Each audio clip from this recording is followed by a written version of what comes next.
What is going on, Macro Perspective peeps? Seamus and Marcos here again with another great episode. But before we start in with our guests today, please like, comment, and share. As always, I like to say when you share, you're helping us out, you're helping our guests out, and you're helping someone that might need this content in their life right now. So with that being said, we've got an amazing guest, David Gutstadt, right? David's background, really working kind of in the hospitality real estate world, got his start in the Goldman Sachs, and then just a little bit of background in Equinox and all these related companies. He was referred to us by Shaman. If you guys have listened to that episode, that was a gold mine. That was a gem. David, I know I've got this dossier here, but I want to make sure I can hear it from you. Would you mind kind of introducing yourself to the audience, who you are, what you've been up to, and what kind of things you're excited about today? Awesome. Yeah, happy to do that. And thanks for having me. Sham said great things, and I'm glad he connected us. So just, super high level, I'm a 25-year hospitality vet. I've been in and around the hospitality space since I came out of college. I graduated from Princeton University in 1998 and went right into the hard-nosed world of finance. I cut my teeth at Goldman Sachs and Morgan Stanley for the first 12 years of my career. Really always focused on things that touched operating real estate and hospitality, hotels, gaming, fitness, clubs, ski, golf, all of those things that touched real estate but really had an operational bent to them were always the most intriguing to me. I also, and it's relevant to kind of the career path, I became, after playing collegiate tennis, a very serious endurance athlete, racing marathons and ultimately Ironmans and some other even more crazy things. But we can talk about that if you like later.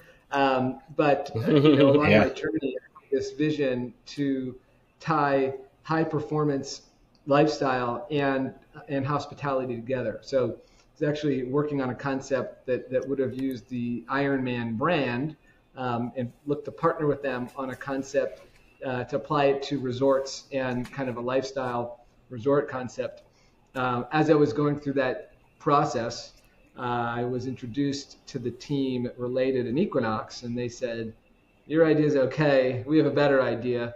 We want to leverage our Equinox fitness brand into hospitality and ultimately create an Equinox hotel." So Ooh. I said, that is a great idea. I'd love to help. And I joined the team to actually help develop that concept. I'll fast forward to that because I suspect we'll probably go back there. After about 5 years, I had spent a lot of time studying the club space, broadly fitness, social clubs, workspace clubs, and all, kind of combinations of the three, and decided to really go the full entrepreneurial route that I had kind of intended to go on earlier, and developed a very large private members club in Philadelphia called the Fitler Club. Probably still today the largest new build private members club done in the country, certainly in the last 100 years, and in an urban environment. And following our opening and early success at the club, partnered up with my actual business and life partner, which is a blessing, Amanda Potter, to create what is our current business, Good City Studio, which is focused on developing club and hospitality and other lifestyle concepts for developers and partners all across the country, maybe one day globally. But that kind of brings us to where we are today. Ooh, so many avenues. Does the Equinox hotel concept actually exist? It does. So we built the first one in New York City at the Hudson Yards project, which is Related's mega development project on the far west side of Manhattan. So the hotel opened about 3 years ago at this point. It is definitely, if you haven't checked it out, highly recommend it. One of the nicest and most interesting, kind of lifestyle hotels, certainly in New York and perhaps in the country. The way we had, designed the property, the rooms themselves were really built around, some of the core pillars of Equinox, of recovery, regeneration, and nutrition, and left all the fitness stuff. So, a lot of people think fitness hotel, bike in the room, exercise. We actually wanted the room to be all about recovery. So the room is all about how you sleep, how you recover, how you, kind of recharge yourself when you're on the road.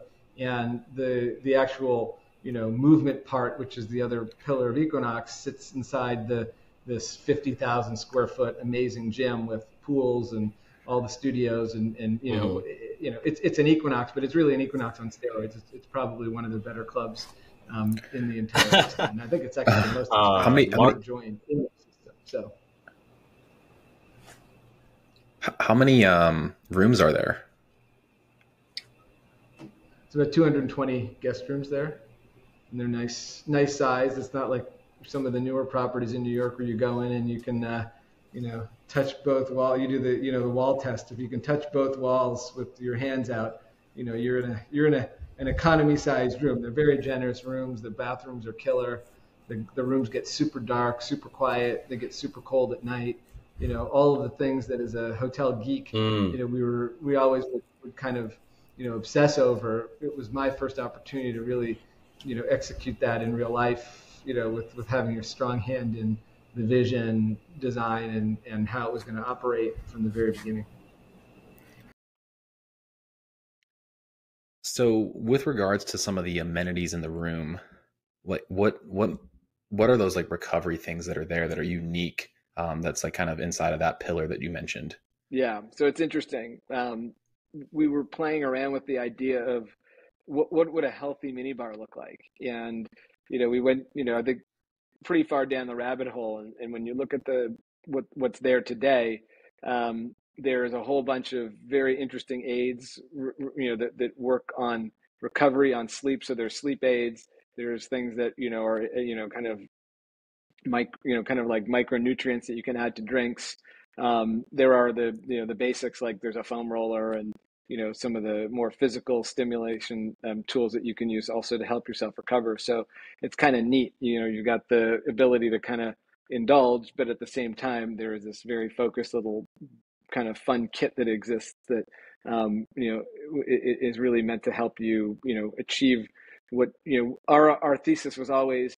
You're traveling for a purpose, and the irony of traveling is most hotels set you up to actually do the opposite of what you came for, which is like, I'm there to crush my meeting, or I'm on vacation and I want to feel great, and it's like the room is stocked with shitty junk food, and I can hear my neighbors having sex next door, and the light from the TV is blinking constantly throughout the night, and so it's my God, that's nonsense, right? Like, we got to fix this. And so that was really our vision, and I think we did a great job executing, and we're working on other projects kind of as our own entity now, where we're bringing a lot of the same focus, and kind of just getting the basics right, which it's amazing because so many properties, even new hotels today, don't get right. You go into a nice hotel and the plug's not in the right place, and you're trying to get to the bathroom at night and there's not even a light that you can turn on, just like very low, like it's either like blazing bright or pitch dark. I mean, there's a lot of basics that I think if you just spend a little more time caring and going for it, you can get you can get all the details right. See, this is, for me and Marcos, we're loving this because we travel quite often, and as performance health coaches, we talk about having a healthy lifestyle. If there's a hotel, well, there is, that can be in all major cities, right? And you can go to it and be like, hey, I'm going to get the best sleep. I know I'm going to get a great gym. And, I have these recovery modalities. Oh, and by the way, the food is supportive of your goals. Sign me the frick up, because you're absolutely right. I mean, you want to show up your best self. I think I do that with a lot of clients. They're like, well, Seamus, I'm traveling. I don't know what to eat. Or if I do eat, the hotel's packed with all this crap. I'm like, how do you do it? I'm like, it is a challenge. So it does make sense to have an environment like the Equinox hotels to make sure, hey, not only are we going to make your travel easier. We're actually going to support your goals because we know you're likely to be a health conscious type of person. That's freaking phenomenal. Yeah, well, you guys would be great spokespeople for the brand. Get in touch with the old crew there. I mean, but if it's only one location, that does make it a little bit more difficult to access, you know? Yeah. Is that kind of what you guys are trying to like your lift with your company, is to like finding ways to facilitate more of these kind of concepts like across the nation? Yeah, I mean, obviously with Equinox, my job when I was hired to do was to create and grow the brand. When I left, there were a number of other projects under development or pre-development. What happened obviously was the pandemic, and what's kind of come out of the pandemic. There was definitely like a bounce back for hotels, but not to get too dorky finance, but the real estate markets have been challenging from a financing standpoint for new hotels, and so it's just been a challenge for new brands to really grow their footprint. Generally, it takes a while for a new brand to get to that, like 5 to 7 count out of the box anyway. So it's taken them a little longer. I think the brand is so compelling, and I think the unit economics should still work where they'll be able to get more product out there. But yeah, I mean, what we're bringing to the project that we work on is that ethos of how do you match product and lifestyle together, right? So it's not going to be appropriate for everything that we work on, but we have a lot of partners and clients today that the whole health and wellness element of their development really resonates, and they say we want to do something better. We don't want the check the box gym. We don't want to serve crappy food. We don't want to have kind of mediocre programming. How do we elevate what we do? Look, a lot of these projects have budgets, right? So we have to work within the confines of budgets. But given our backgrounds with Equinox, Fitler Club, my partner Amanda was there for 7 years. One of our other colleagues, Katie, was there for 5 years, and so we do have a lot of institutional kind of expertise in fitness and health and wellness. And we have some other collaborators that we work with that have deep ties in the health and wellness area, from marketing all the way to kind of health and human performance on the nutrition and movement side. So when clients want us to go deep on those components, we bring them in, and we can go we think as deep as anyone with the level of expertise that we bring across the different different areas of function.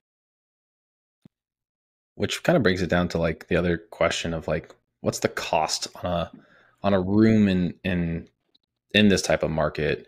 Is it like comparable to a Holiday Inn, or is it closer to like Marriott hotel? Like what are they priced at? Yeah, I mean, when you look at Equinox as a brand, right, on the fitness space, it is for fitness, it's a luxury offering, right? I don't know that you would necessarily call the gyms luxury, but it's the highest price point you can get with any sort of mass fitness offering, right? There are boutiques and things like that charge more, and if you get private training, you can obviously pay a lot more. The hotel was intentionally positioned as what we would call luxury lifestyle. So think more Crosby Street, Greenwich Hotel in New York, kind of tucking underneath the traditional luxuries like St. Regis and the Baccarat. Okay. But look, I have seen other brands and companies attempt to enter the space at a lower price point. I think conceptually, there's a lot of good that came out of a group like Intercontinental Hotels launching their brand, which they call Even, which was supposed to be a kind of a fitness and health forward brand. I think their challenges really were more along how they rolled the product out, because as a concept, it was great. It was essentially meant to be, Marcus, like the Courtyard equivalent, but for people that focused on health, right? A better gym, better equipment. There was purpose in the room for recovery, modest recovery, not to the extent that we went with Equinox. But it's been a little bit of a head scratcher why it hasn't taken off. And I think you've seen other brands try and integrate the health and wellness element, more successfully, but still not super strongly identified with the brand. Like if you look at Westin, Westin had their Westin workout or wellness program. So if you forgot running shoes, they would have running shoes for you. And, but when you really dug in, the gyms were not really that marginally better than, the typical hotel gym. And so, I think there's a lot of opportunity for improvement in the, global hospitality space. And, that's an area where we continue to, kind of, beat the drum saying somebody's got to do better and can figure this out. In, like you just said, the niche market of like the higher paying individual, and how most people might view health as a lifestyle. Like, what is the actual statistic? It's like 0.01% of people actually like regularly go to the gym. Like, you know what I mean? So if we have a population in the US of whatever, 350 million, right? Maybe 3.5 million people actually frequent a gym, whatever we can consider like frequent. It's not necessarily like, it probably does make more sense to also look at like, okay, people that generally are in this workout space, like how much are they typically, willing to pay, and positioning it that way from like a consumer perspective. That's probably why those lower end, lower ticket ones are not as successful, maybe quite yet, because not a lot of people have bought into like a fitness lifestyle. Well, I would say though, to play devil's advocate, right? If, it would be a rare person who, if you said you could stay at Hotel A or Hotel B, they're priced comparably, but at Hotel B, you have the opportunity to, be marginally healthier. I don't think people actively choose to say like, I'd rather be less healthy than more healthy. I think given the option, even if they don't necessarily take advantage of it, you'd be hard pressed to find a person that says, yeah, I don't want to, look better, feel better, be stronger, be thinner, whatever. Right. And so I think, and I can't kind of attest to like what the real number is, but the hundreds of billions that are spent annually on the broader health and wellness category in the US shows that there is a a massive market and preference for that. And at the low end, you've got groups like Planet Fitness, which have a couple thousand outlets and 10,000 members per gym, right? So there alone, you do have that price conscious person who is still willing to pay something, right, to have the opportunity to improve their their health, wellness, and their lifestyle. So I don't know. I mean, it's interesting, and I think when you look at what's kind of come out of COVID, the gyms bounced back, right? If you look at the Planets and the Lifetimes, and even Equinox has come back, I'd say most of the way. It is that evidence that people really, they crave that. They crave the social aspect of, health and wellness. The studios, a lot of the studios have come back strong. Everyone thought there was going to be carnage in fitness, and it's just all it's done is just change the way people, interact with fitness. And the trainer now might not be full time in the gym. They might be doing the hybrid schedule where they're training clients at their own schedule, and they're also coming into the gym. And the group fitness instructor who used to have to log whatever 6 classes a day, maybe they're doing 4 and doing 4 remote sessions or private training or their own version. So it's a really interesting thing to see. But I think to me I'll use the word macro, macro thesis of people caring more and more and more about all of these elements, I think, is only growing. And I think the question is, how does it how do all the pieces fit together, right? You've got fitness and gym, you've got hotel, and you've got restaurants, and you've got these like new agey progressive spas that are saying we're anti-aging, hyper recovery, this, that, and the other. And it's to me, it's like super interesting to take that step back and like look at, is there an opportunity to tie these things together in what we do, which is try to deliver these holistic experiences through club, through residential, through office. It's interesting that you kind of said that. So in Sweden, I think there's a model. I work with a physician. She's like an anti-aging longevity expert as well that I work with. She got some of her residency done, or some of her, board's work done in Sweden. And they talk about one of the hotels there, the first floor is literally, IV recovery, cryo, ice baths, sauna. And it's like that. I think them in that culture, like they're just so ahead of it, as like it's integrated. Like health and wellness isn't this thing where you have to think about it. It's just part of the lifestyle. And these like hotels that you're talking about, they're just like, they have it already. You could have it, and the price point is fairly compensatable, that you know.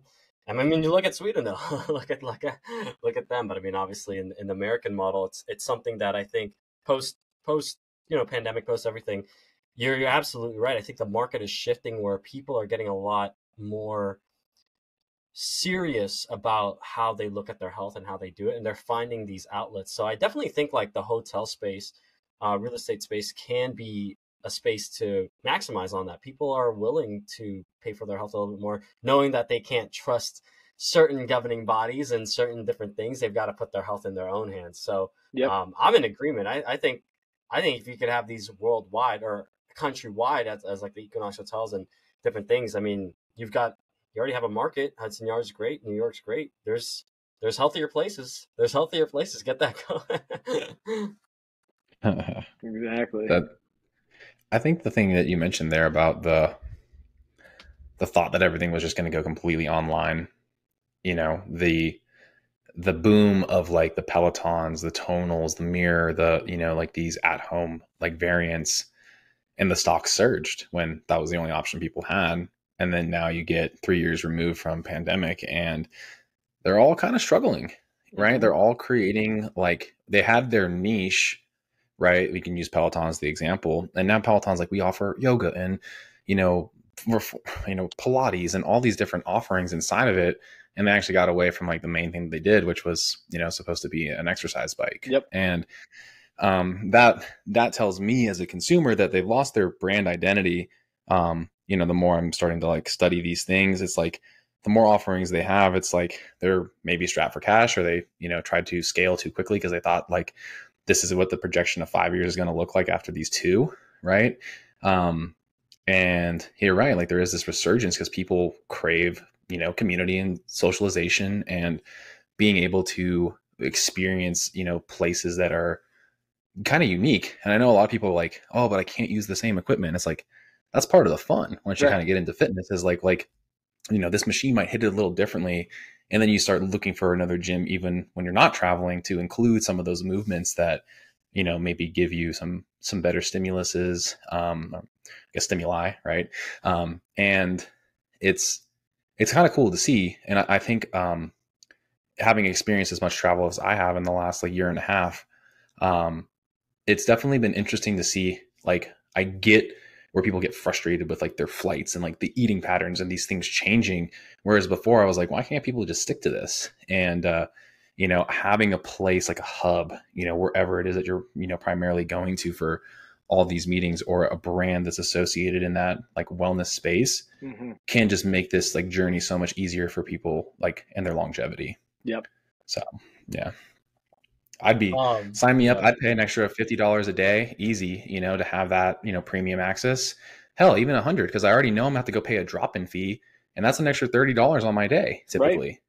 Look, I know so many folks that I've worked with over the years who are, range from super serious to casual gym goers, and oftentimes they'll choose a hotel based on, does it have a pool? Is it close to is it close to something that I'm already a member of? I mean, one of my buddies like Google's, make sure there's a Planet Fitness, and he's got himself a cheap Planet Fitness membership, and he'll go stay at the Hampton versus the Courtyard if it's 5 minutes away or walking distance from a Planet, right? And I've done the same with, when I was at Equinox, to make sure I was close to, an Equinox club or, something comparable, and because that was important to me. And I think a lot of people, definitely are willing to do that.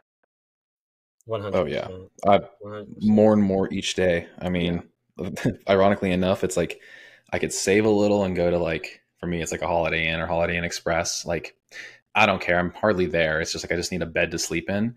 But right now, the deterring factor, ironically enough, is like, is the shower pressure like, premium? Like, it's like a good shower is like the thing I look for these days, because I'm just going to walk to the fitnessy places, and, same thing that you just said.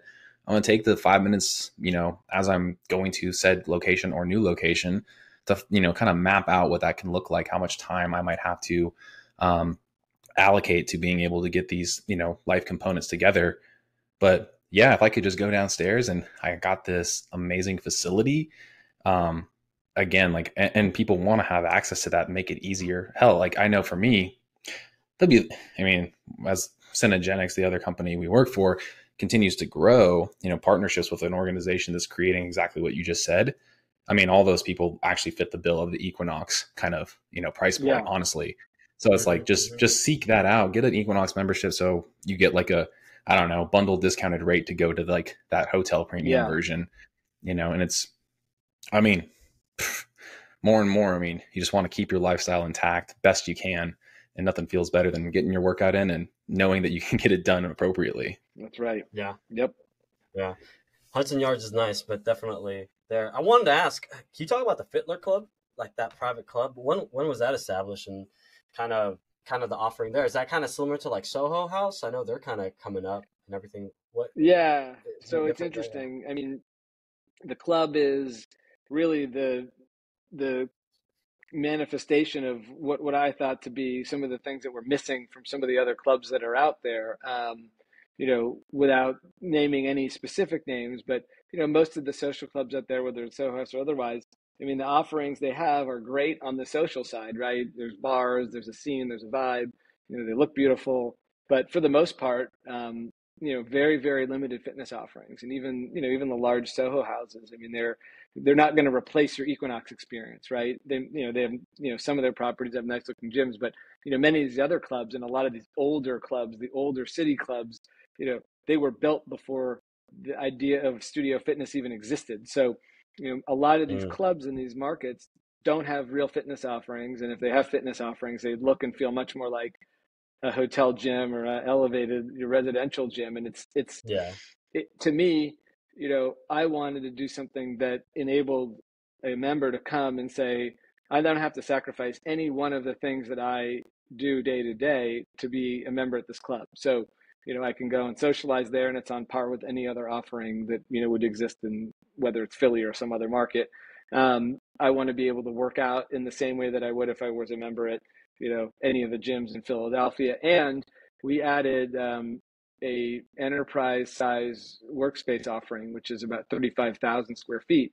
And so you can actually have your office there. You can have your company there. You could have a desk there. You could just post up at a hot seat. And it's been an amazingly successful offering, all three. And, we see it kind of real time, how members really love not just the idea, but in practice now, the ability to go, and I can have my office there. I can take a meeting. I can have lunch at the club. I can take a break at the end of the day, go down, head a class, go get training from one of the trainers, go some laps, which I did this morning in between meetings, and then meet my friends for happy hour or go watch live music.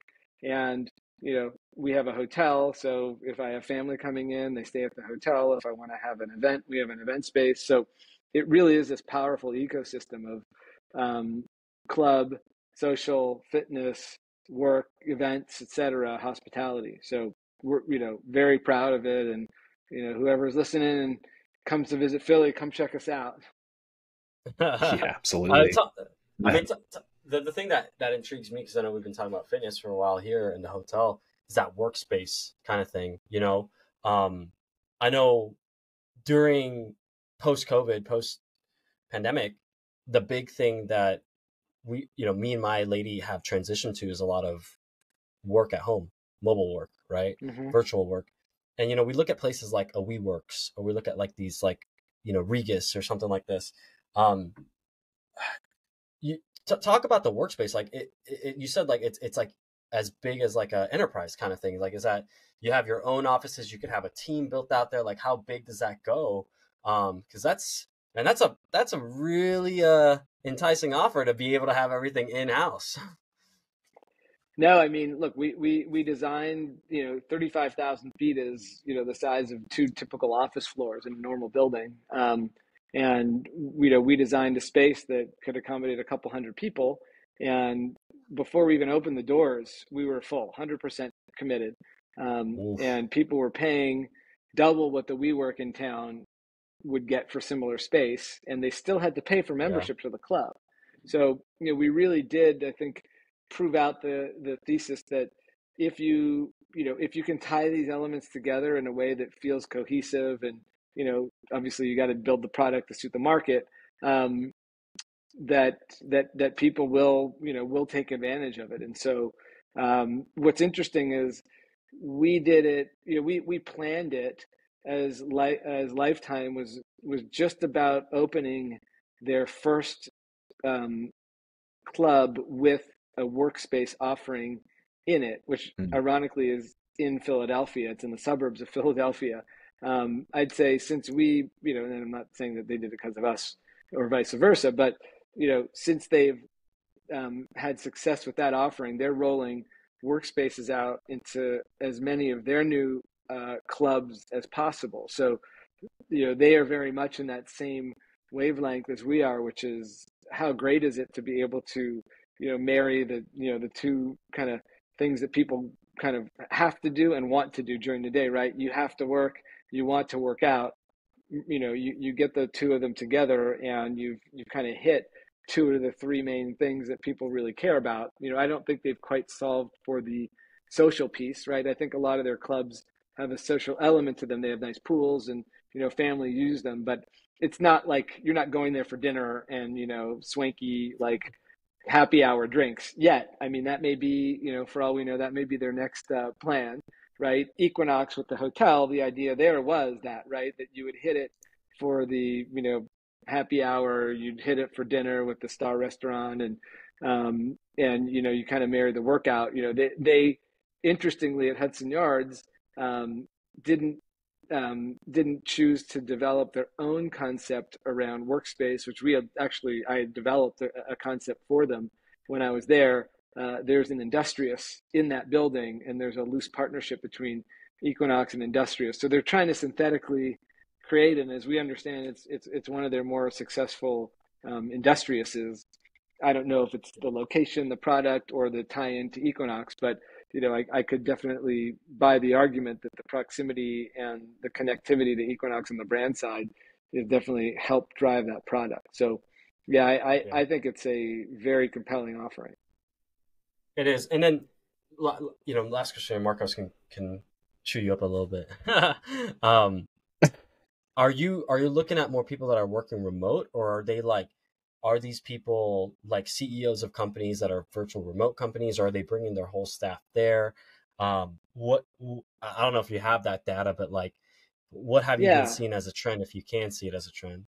It's a mix. I mean, even since we opened, we've had some turnover given COVID, right? So some people left the city and hence didn't, want or need an office anymore. But we do have 6 suites there that house like entire companies. So it's the headquarters for a financial services firm, for a private equity fund, for a technology startup, and that's their home. A lot of our individual offices are just either solopreneurs or are employees who live in Philly that work for businesses that are in other cities, and their company or they're choosing to pay for an office or a membership there so that they can have a place, a professional place to work without having to sit in some very sad faceless grayish building in Center City on just like some random floor in an office building, which is just I live 2 blocks from our club, but I find myself really enjoying working at home and using the club for the things that the club was built for, which is business meetings, lunches, happy hours. If we need a conference room for a bunch of folks, we go there. Otherwise, I'm lucky my partner Amanda and I, we're life and business partners, so we're together. We're the ones that need to be together. So really don't have to go into an office. Our home is our office today. But it is interesting to see how people have evolved their styles and kind of making their preferences very well known. We just need it in Vegas and LA. I mean, a Vegas one would kill. I could think of a location right now that's like, no doubt. Sign us out. Send it our way. We'll come check it out. He knows the location. There it is.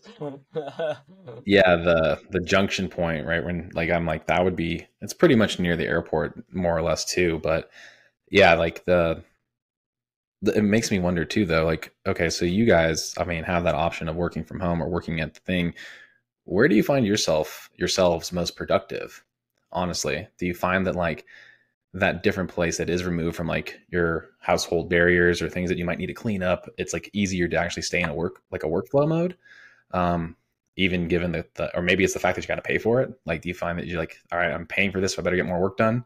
I'm definitely more productive in our home setup than I ever was in the office. I think, when I was in the office, there was a lot of chit chat and, in not in a bad way, but, a lot of my day was spent kind of not doing head down work. So ironically, even when I was in the office, it was almost impossible for me to do quiet work. And so at home, Mm, I get that, I miss some of the, you know, camaraderie with having, more than one colleague, but with the Zoom calls and again with the number of in-person meetings that I do in Philly as an example on any given day, I'm getting that through all of my other interactions. So I actually feel like I'm most productive here at home, and like to state the obvious, right?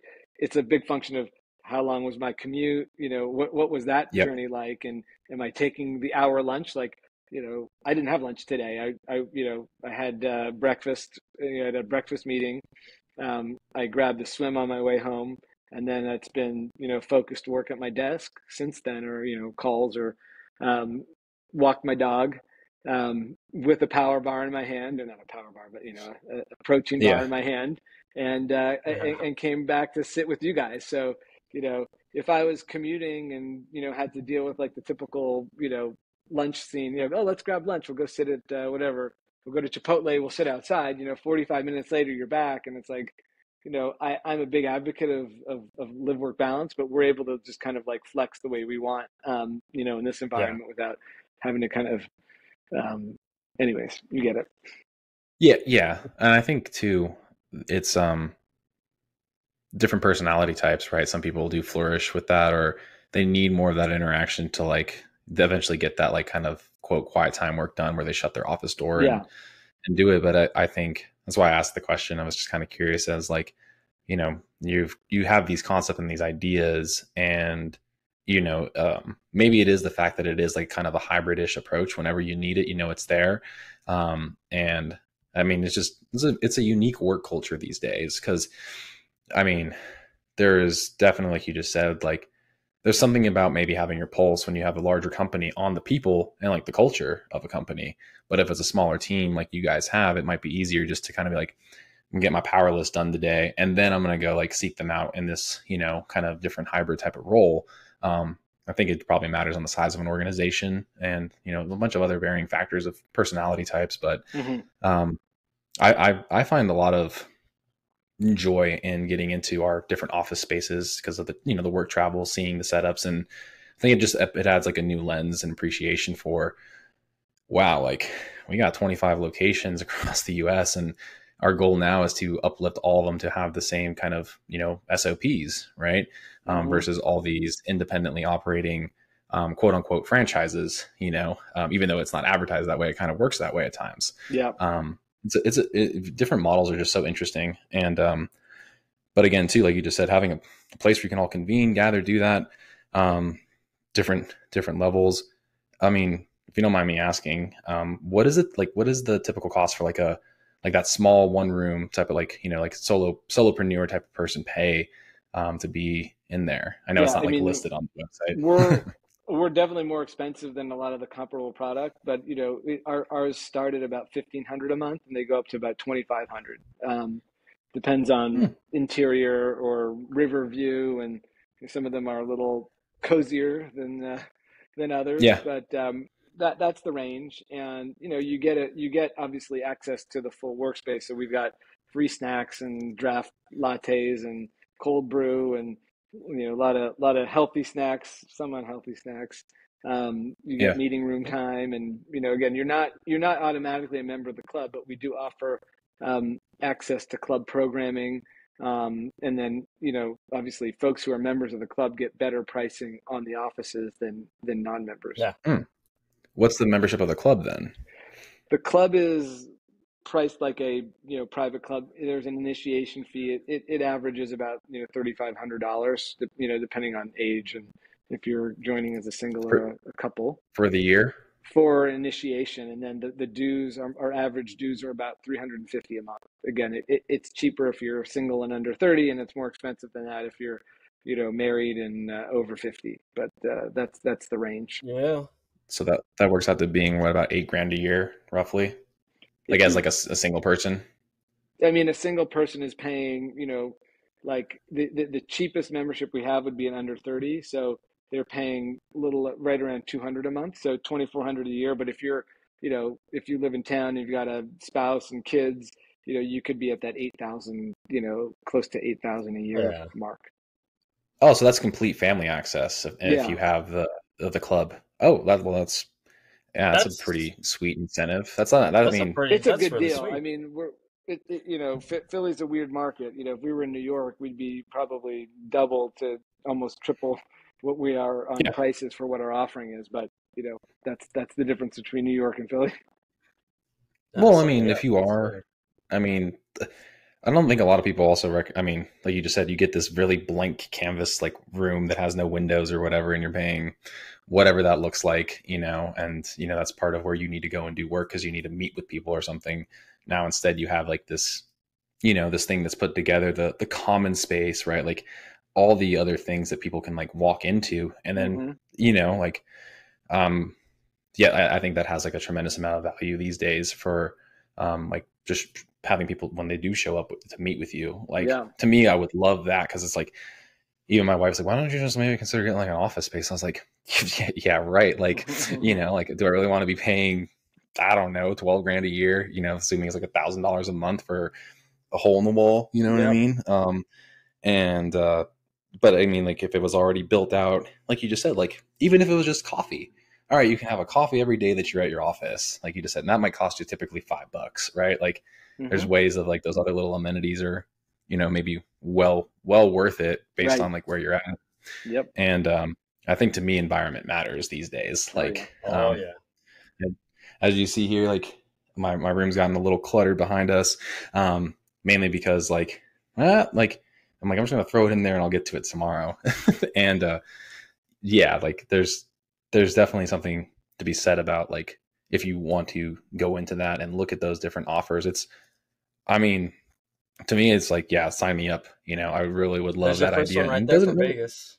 It doesn't. Well, that's the thing is like, it doesn't really exist to meet the criteria of what I would need. There is like a WeWork or like the Regis and those things, but it's just purely a workspace.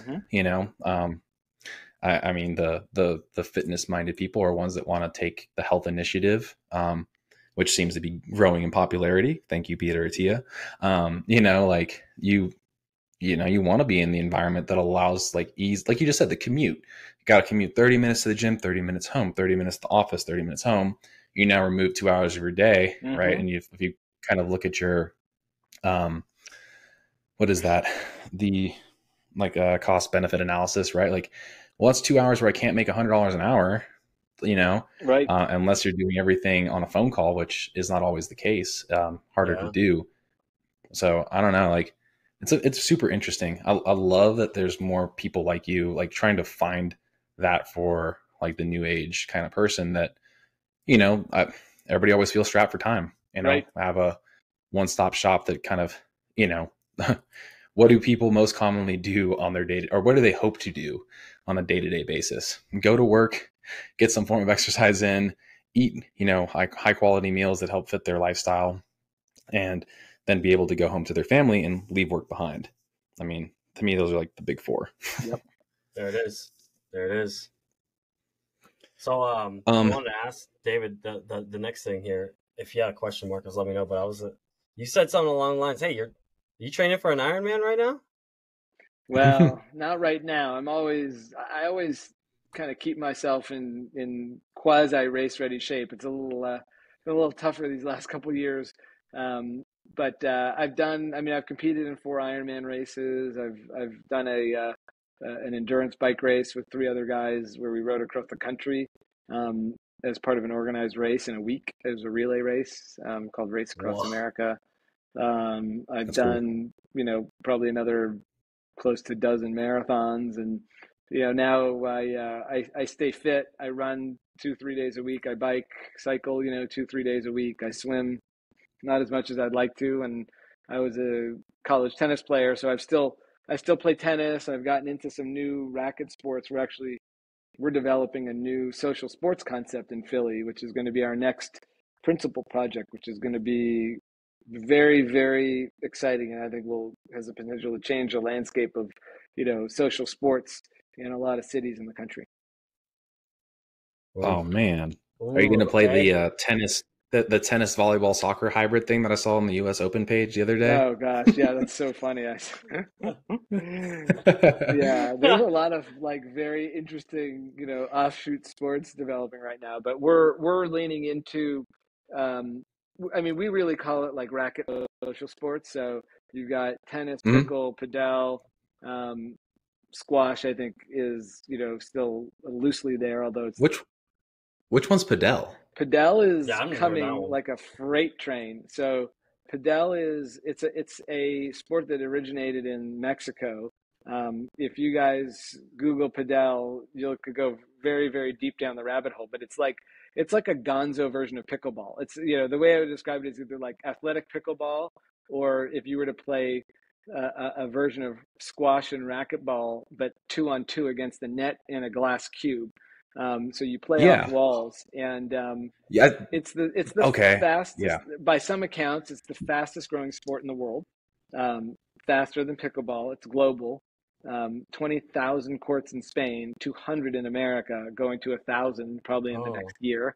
And oh, it'll explode beyond that. And it's really pulling in squash, tennis, and pickleballers who I think are looking for something a little more high skill and high exercise. So we've got this concept that's ooh, going to marry pickle, padel. The one in Philly will not have tennis, unfortunately. Squash. We're doing golf, indoor golf, with these new simulators that are starting to roll out in the U.S. And then we'll have an indoor turf field as well. So again, everything around social sports. So 5-on-5 soccer, boot camps, Yep. um, and kind of bringing people together in this way that like studio fitness was that for a while, but it's still very transactional. We're creating this hospitality yeah, layer to what we're doing, and it's like when you finish your soccer game, you all grab beers afterwards, right? When people like actually Yeah. drink while they're playing pickle, which is kind of hilarious. But we need an excuse to get out to Philly.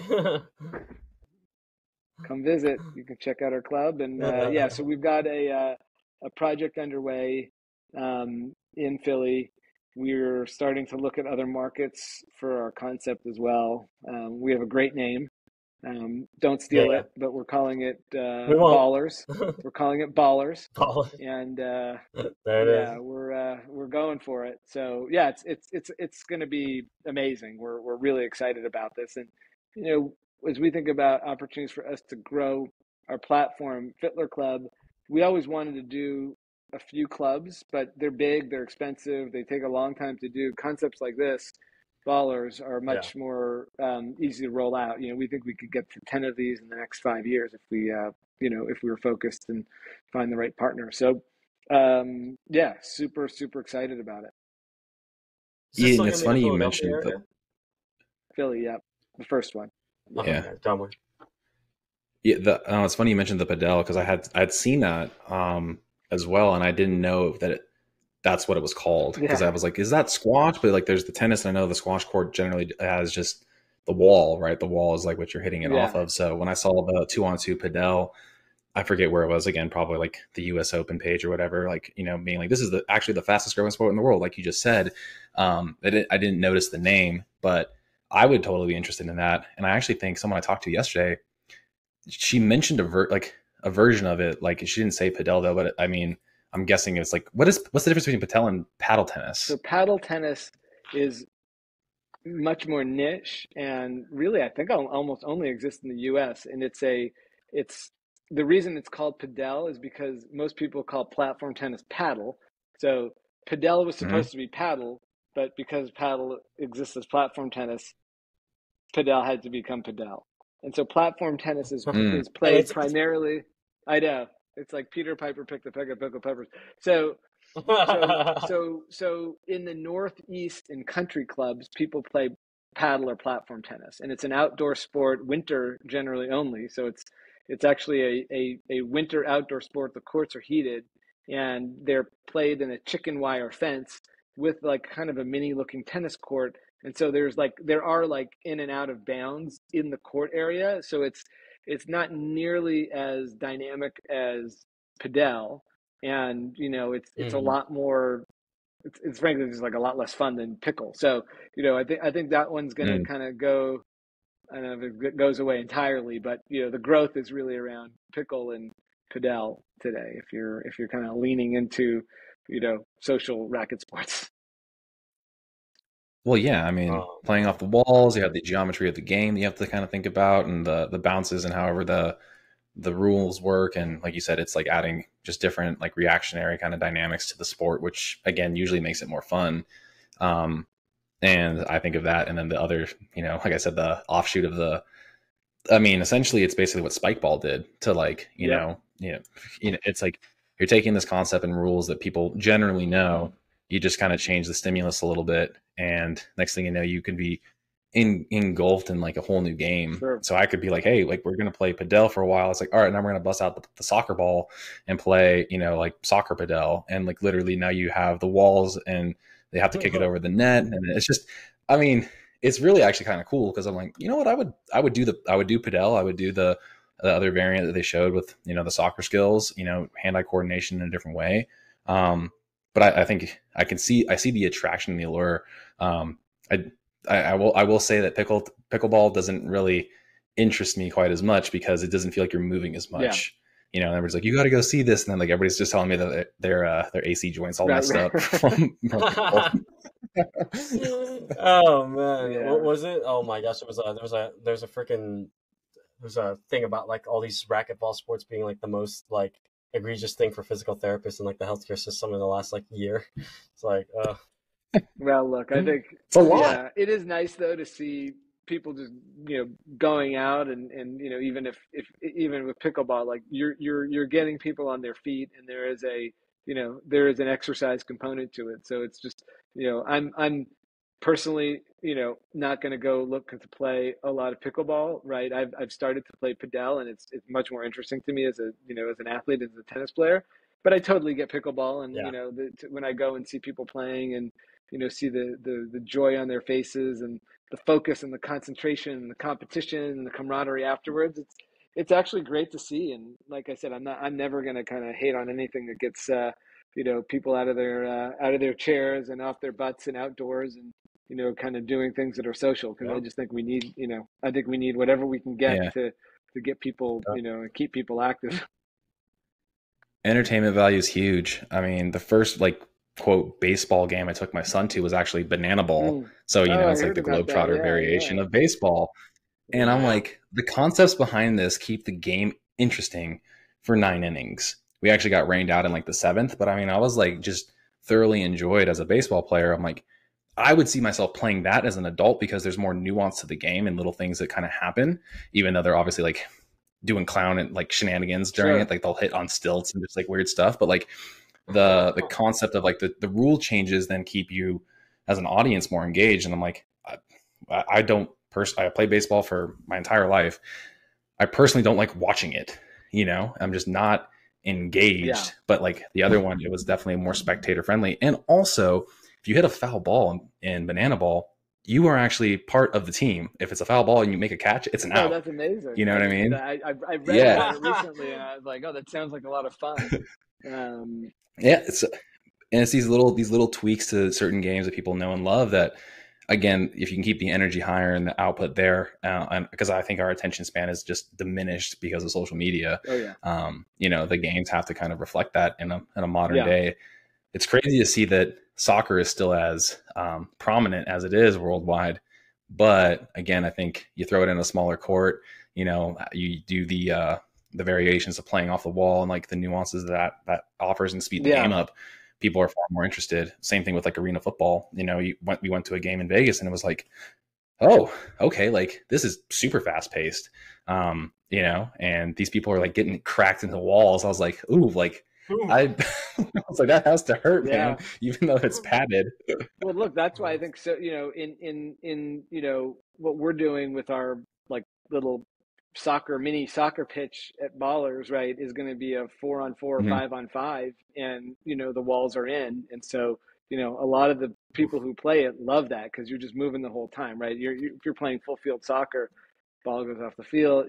There's a lot of there is more dead time. When Mhm. you're in that like you get a lot more touches. You're a lot more aerobic the whole time. So I think there is that. To that point, right? These like modified versions of the classic games, I think are definitely finding broad appeal. It even works for my son, man. We have him doing an indoor soccer league coming up here in like 2 weeks, and just the facility. It's like they got 2 fields. Same idea, kind of concept like you just mentioned. I'm assuming they could probably put a net up and make it like you just said, like tennis, and I think it's a little too big for the padel game. But I mean, for me, for my son, the enjoyment, the interaction, the faster paced thing to help him like learn games at a younger age, because it's more of just, again, if you go out there, you have fun. Yeah. You don't have to chase the ball around and like slow the concept down. This indoor 5 soccer club here in Vegas is really cool. And they have like a little training center for like sports performance. It's like, again, I'm like, what a concept, what a simple idea, that just can, again, help get more people to, like you said, become active. And we need more of that. We need more ways to keep people engaged and, again, work on those little fast twitch muscle fibers. So yeah, the Ballers idea sounds, again, Sounds baller. it sounds baller. And you're right. Like us, older athletes that still like having these, having that identity, which is the people that we really speak to. It's like, hey, go find your sport, find a variation of your sport you can still play. Makes me think of, why don't we just take wiffle ball and put it into like a contained kind of space to some degree, and then you play it off the walls and, add some little elements that you have, like you said, 5-man teams or 3-man teams or whatever. I think that people keep playing with it and popularity grows very quickly, and, place to go do it is always much needed. So nice. I like it. Yeah. But David, we are hitting an hour technically here. We want to make sure we're just appropriate with your time. I really enjoyed the conversation, man. From everything from where you've gone from the Equinox clubs to the Fiddlers, and just kind of the space you're in with the sports, the fastest freaking growing sport. I just want to say thank you so much for your time. Technically, we're here on an hour. I want to be respectful. Wanted to ask you, is there anything else you'd like to close with? Maybe a message to the audience, and then just where people can find you, or some of the things that you're into nowadays. Yeah, no, I appreciate that. I think we did a great job. You guys did a great job kind of hitting everything that we're working on. We've got a fun business going right now. You can find us, follow our studio. It's Good City Studio, one word, on the internet, on Instagram. We're out there trying to grow all things social, community, and hospitality focused. So keep an eye out for a Ballers coming near you, and just excited to keep doing what we're doing. It's we're very lucky to be able to do what we do. Kind of tying in our passion, and actually able to survive and thrive doing it. So thank you guys. Amazing. And for everybody listening, show notes is where you can definitely find an easier access to all things that were mentioned today for the studio, as well as the Instagram handle for David, and like he said, take a look to see if there's a Ballers coming near you. I'm sure there's probably going to be a webpage for that in the very near future. Hell, maybe even try to bring some to Vegas, because it really interests me. I know so many interested people and populations that I work with that are like, Marcus, have you tried pickleball? It's like, no, I got 2 young kids, so no, that doesn't happen. But yeah, we were super appreciative of this. The lifestyle elements, and the fact to hear that there are, the fitness industry people trying to focus on finding having one umbrella where you can get all this stuff done. I think is definitely probably going to explode in the next 10 years, no doubt. Because I know that's something that more and more people are really after. So we appreciate you shedding light on that. I didn't even know it existed until today. So, it's like, all right, cool. Like these concepts are coming to reality. And I'm I'm definitely going to start seeking it out, man. So thank you again for your time. Thank you all for listening to this episode. And until next time, Macro Perspective will be out.